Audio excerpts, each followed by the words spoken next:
Oi, pessoal! Hoje a gente vai estar vendo uma proposta de ensino de uma aula de razão e proporção que foi aplicada em turmas de sétimo ano. Nela a gente está utilizando a metodologia da investigação matemática e também um pouquinho de história para poder estudar um pouquinho sobre as obras de arte que a gente vai tratar. Nós vamos estar apresentando as respostas dos alunos em balõezinhos para poder preservar a imagem das crianças. Espero que vocês gostem da aula e do conteúdo da forma que foi apresentado. Oi, pessoal! Na aula de hoje a gente vai trabalhar com conteúdo de razão e proporção, tá? Quero saber quem que conhece essa obra aqui, do lado, se alguém já viu essa figura ali.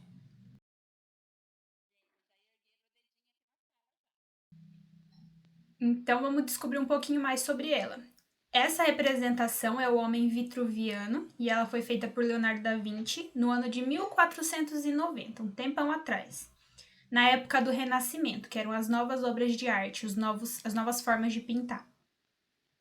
E ele representa o corpo humano através de algumas relações entre o corpo, tá? Vamos para a primeira parte da nossa atividade de hoje, então, tá bom? Então, o que acontece se a gente dividir os valores maiores pelos menores de cores iguais? Então, vocês estão conseguindo ver bem aqui no cantinho que tem umas setinhas azuis, azul, azul, vermelho, vermelho? Sim? Anota, então, a medida maior azul, a medida menor azul, a medida maior vermelha, a menor vermelha, a medida maior amarela é a menor amarela e divide a medida maior pela medida menor e anota aqui embaixo quanto que vai dar o resultado. Se vocês tiverem calculadora aí, eu acho mais fácil fazer na calculadora, tá bom? Qual que é o resultado da divisão azul?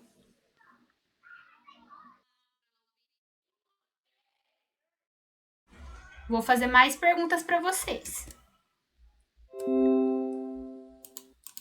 Então, vocês encontraram os valores de 1,6 para os 3. Será que esses valores têm algo em comum? Esses 3 valores? Vou fazer mais uma pergunta para vocês. Por que será que isso está acontecendo? Tá dando 1,6 em todas essas divisões que a gente fez. Quem conhece essa pintura?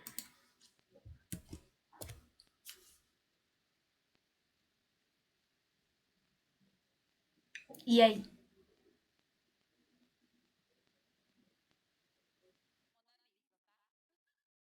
Ok.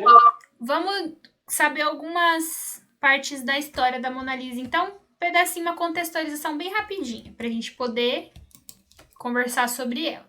Então, a Mona Lisa ela foi feita pelo Leonardo da Vinci, o mesmo cara que pintou o Homem Vitruviano, que é aquele que a gente trabalhou anteriormente, tá? E ela foi feita em 1503, então há muito tempo atrás também. Agora eu vou fazer mais algumas perguntas para vocês, não precisa copiar, é só responder no caderno, tá bom? Aqui eu fiz 2 recortes da Mona Lisa, tá? Pra gente poder conversar. Então, ela também apresenta essas relações. Vamos ver como assim essas relações. Então, primeiro eu quero saber qual é o valor que eu encontro ao dividir a medida do queixo até o nariz. Então, aqui, ó, do queixo até o nariz, pela medida do queixo até a boca. Qual é o valor que eu vou encontrar se eu dividir o queixo, do queixo até o nariz, pelo queixo até a boca?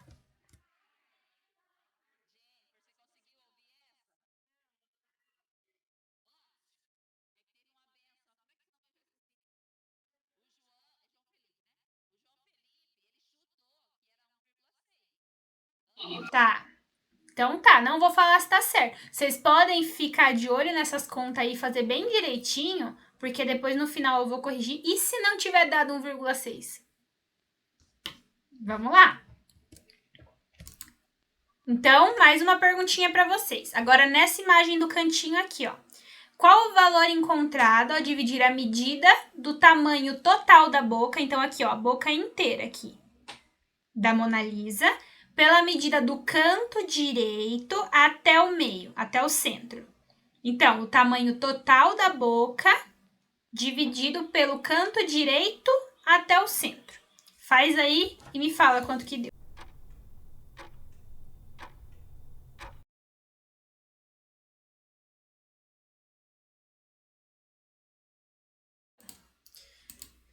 Vocês encontraram os mesmos valores, então, de novo, o 1,6. Novamente o 1,6, né? Então, agora eu quero saber se vocês acham que esse é um valor especial. Agora eu respondo as perguntas aqui, esse monte de pergunta que eu já fiz até agora, né? A proporção áurea e o número de ouro. Olha o nome desse número aí, número de ouro. Ele é um número especial. Então, segundo algumas especulações, o homem vitruviano, que foi aquela primeira imagem que a gente viu, e a Mona Lisa, que foi a segunda imagem que a gente viu, apresentam este valor, pois o Leonardo da Vinci, que foi quem pintou as duas obras, o homem vitruviano e a Mona Lisa, ele utilizou do número de ouro nessas pinturas, para poder ter uma proporção, que é o que eles chamavam de proporção áurea, que era o número perfeito na época. Eles chamavam de número perfeito 1,6. Então, todas as obras que ele fez da Mona Lisa e algumas outras também que ele pintou, ele utilizou desse número para poder fazer. Dessas divisõezinhas que a gente faz e dá sempre 1,6. Vamos ver mais um pouquinho sobre ele, então. Então, o número de ouro. Ele é o representante matemático da perfeição na natureza. Segundo Leonardo Fibonacci, então agora não é mais Leonardo da Vinci, o Leonardo Fibonacci agora, é outro cara. A sua história não é exata, então a gente não sabe a história exata do número de ouro, da onde que ele surgiu, a gente não sabe. Porém, ele é estudado desde a antiguidade. Alguém conhece essa construção aqui?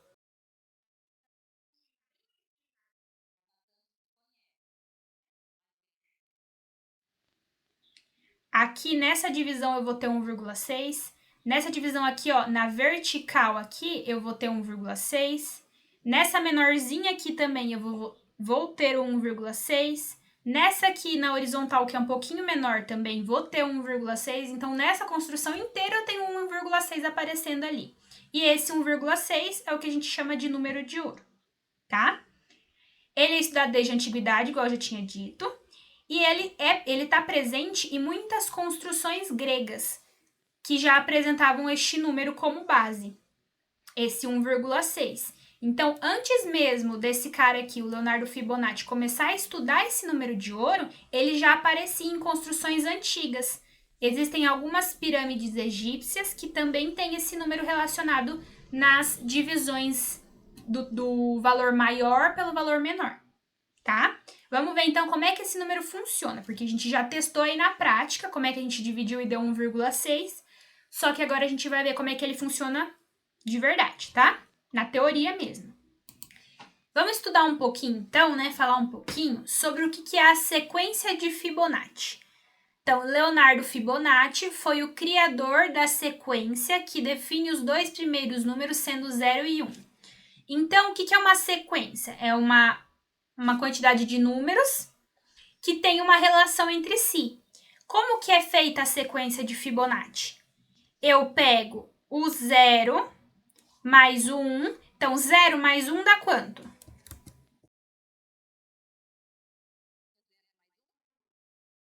E esse é o terceiro número da sequência. Então, ó, 0, 1, 1. Aí, qual que vai ser o quarto número da sequência? Vai ser o 1 mais 1. Quanto que é 1 mais 1? E assim eu vou construindo a sequência de Fibonacci, tá bem? Essa foi a sequência inventada por ele, com alguns números, e nela também aparece essa relação essa relação do número de ouro. Também vai aparecer o número de ouro nessa sequência. Se eu dividir ali, vocês não precisam fazer, mas se eu dividir por um exemplo aqui, ó, o 377 pelo 233, eu vou encontrar 1,6 também, tá? Então, foi por isso que Fibonacci começou a estudar o número de ouro, porque ele apareceu em uma das sequências que ele fez, tá? Vamos saber, então, um pouquinho mais dessa sequência de Fibonacci. Então, esse retângulo que tinha na Mona Lisa, que a gente viu, ele é o que a gente chama de retângulo áureo, tá? O retângulo áureo, ele tem esses números da sequência de Fibonacci, ou retângulo de Fibonacci, né? Então, aqui eu tenho, ó, tá bem pequenininho, gente, mas tá aqui, ó, 2, 3, 5. Então, eles estão dispostos, né? Eles estão ali dentro daquele retângulo áureo. Os números de Fibonacci, e foi o que a gente viu lá na Mona Lisa também, ó. Ele tá aqui, só que agora ele tá na vertical, né? O retângulo. E aqui a gente dividiu o 8 pelo 5 e encontrou 1,6 de novo. Esse retângulo, ele tá presente em várias coisas da natureza também, como folhas, conchas, animais e diversos outros. Então, aqui, ó, primeiro que a gente vê é nessa construção dessa folha. Tá vendo aqui no miolinho da folha, bem no meinho? A gente tem esse retângulo áureo aqui, fazendo tipo de uma espiral. Tá vendo aqui dentro o retângulozinho? Fazendo tipo de uma espiral que forma a folha. Na asa da borboleta, a gente também tem a proporção áurea, né? Aqui no tamanho da asa dela, ó. Se a gente dividir, a gente consegue encontrar esse número também. Esse 1,6 nessa asa da borboleta. E essa concha aqui, que é uma concha de Nautilus, que o povo fala, né? A gente tem essa espiral aqui, tá vendo? Que vai diminuindo, diminuindo, diminuindo.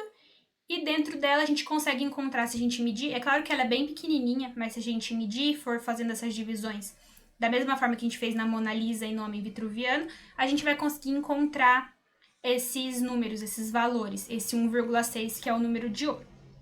Beleza? Então, vamos falar agora sobre o que é a proporção áurea, né? Que eles falam ali, que é a relação que tem o número de ouro. Ela tem essa proporção áurea. Aquelas divisões que a gente fez, elas se tratam de uma proporção áurea. Então, o número de ouro é dado pela proporção áurea, ou razão áurea. É representado pela divisão de uma reta. Então, aqui, eu tenho uma reta grandona, tá vendo? Em 2 segmentos, então 2 pedacinhos da reta. Então, aqui eu tenho o segmento A e aqui eu tenho o segmento B. E a gente soma o valor desse segmento, né, que é a reta toda aqui grandão, que era aquele, a gente somou 5 com o 3, deu 8.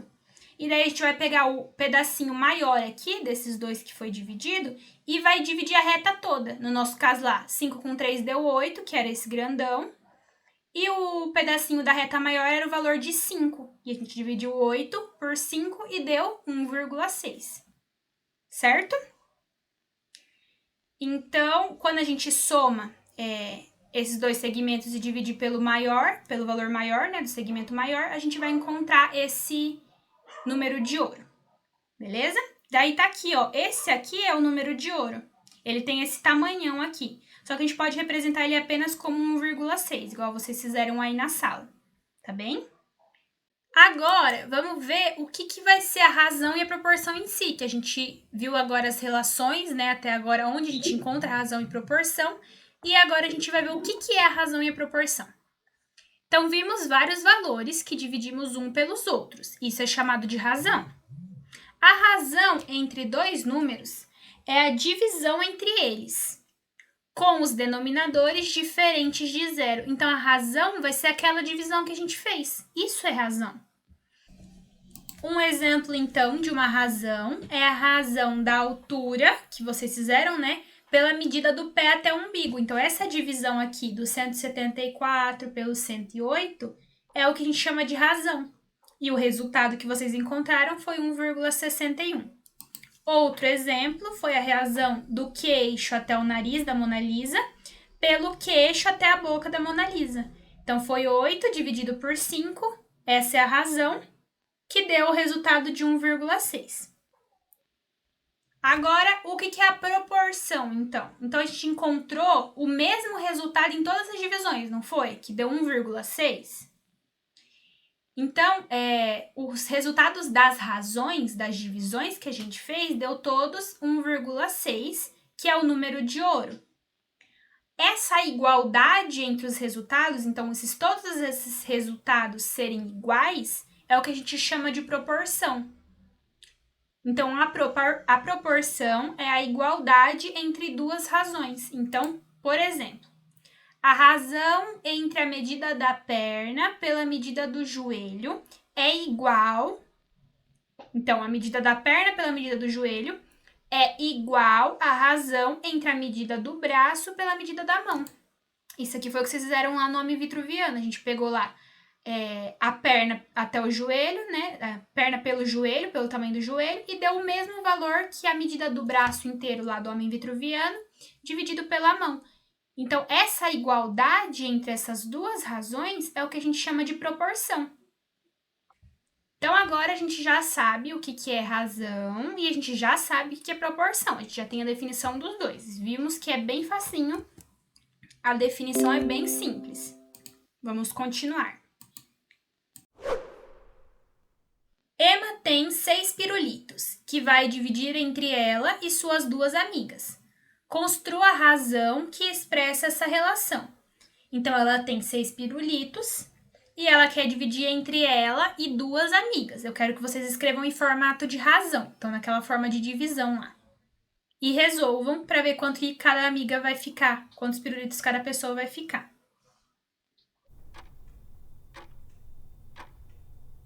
Eu pedi para vocês, então, fazerem uma razão. Como que ficou a razão de vocês?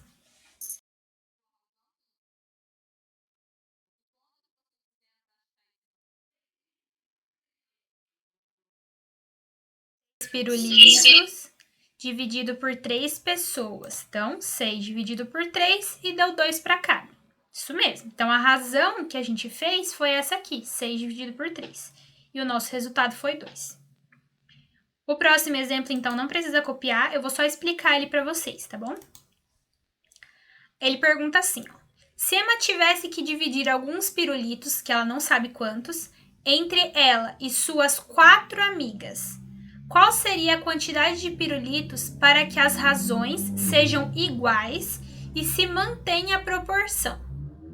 Então, ela quer pegar uma quantidade de pirulitos e quer dividir entre ela e 4 amigas, ou seja, 5 pessoas, e quer que cada um tenha 2. Então, de quantos pirulitos que ela vai precisar?